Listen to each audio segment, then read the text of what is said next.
Kabur ke Mesir, Interpol terbitin Red Notice buat Sheikh Ahmad Al-Misri atau SAM.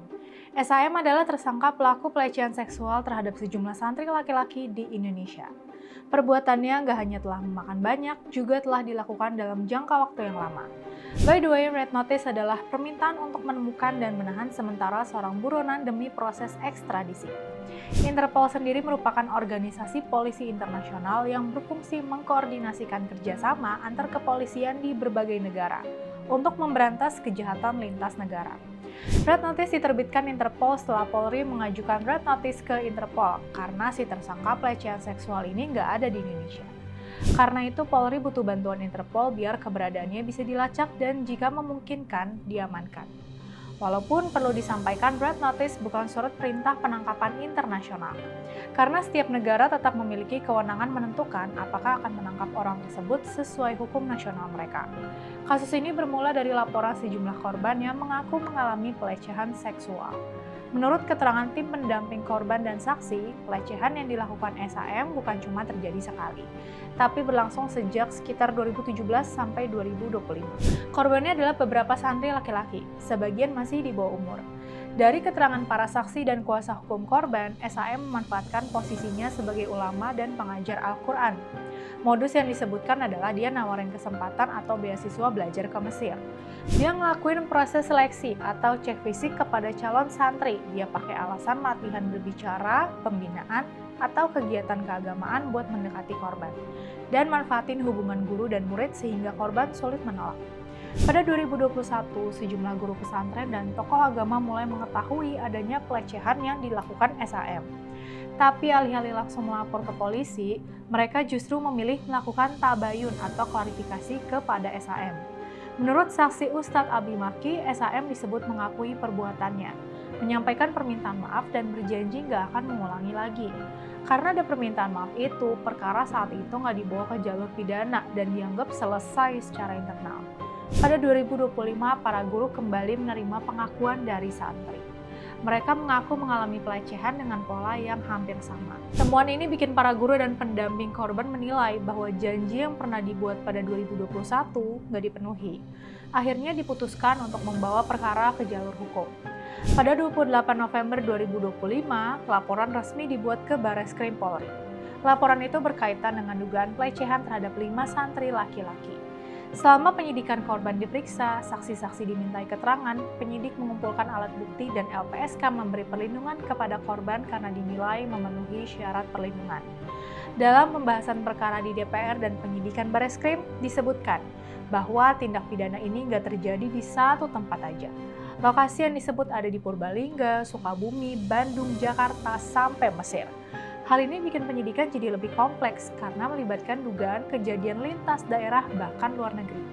Pada April lalu, setelah gelar perkara, Direktorat Tindak Pidana PPA PPO Bareskrim menetapkan SAM sebagai tersangka. Penetapan ini didasarkan pada hasil penyidikan dan alat bukti yang dinilai cukup oleh penyidik. Di tengah proses hukum, SAM diketahui telah berada di Mesir. Lewat akun Instagramnya @ahmadalmisri2, dia bilang keberangkatannya ke Mesir adalah perjalanan yang telah direncanakan sebelumnya. Dia juga membantah kalau dirinya kabur dari proses hukum. Dia juga membantah tuduhan pelecehan. Tuduhan pelecehan terhadap santri itu tidak benar adanya.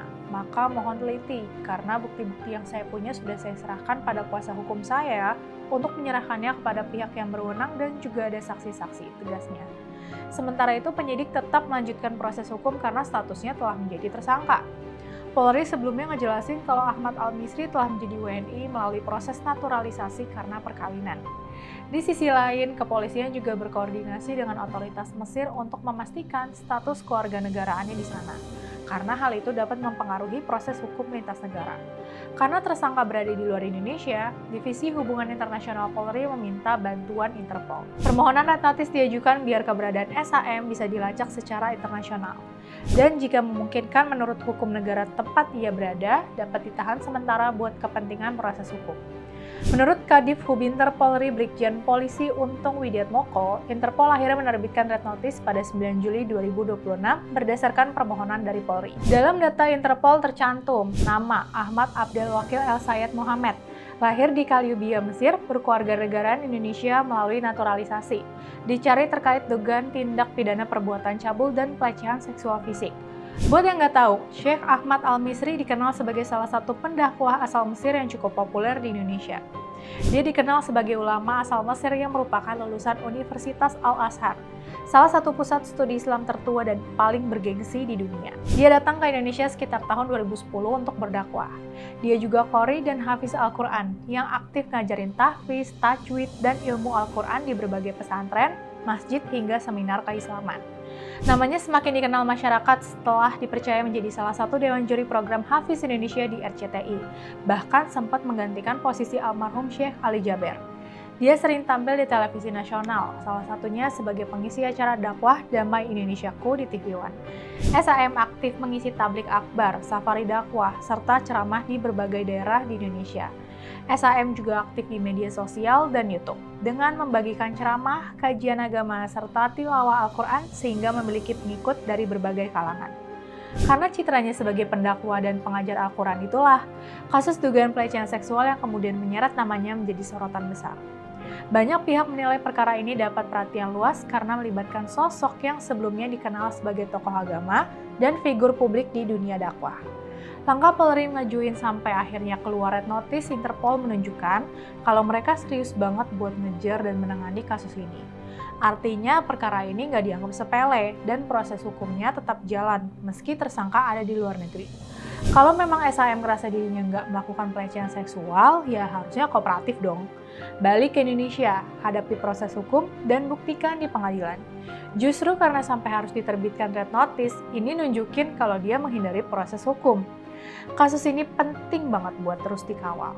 Jangan sampai berhenti cuma karena tersangkanya ada di luar negeri. Semoga aparat bisa segera menemukan keberadaan SAM dan membawanya kembali ke Indonesia buat mempertanggungjawabkan perbuatannya sesuai proses hukum yang berlaku. Siapapun pelakunya, mau dia famous kek, mau dia terpandang, kalau terbukti melakukan pelecehan seksual, harus dihukum setegas-tegasnya. Korban berhak mendapatkan keadilan, dan jangan sampai ada lagi pelaku yang merasa bisa lolos dari jerat hukum. Tegakkan hukum, lindungi korban.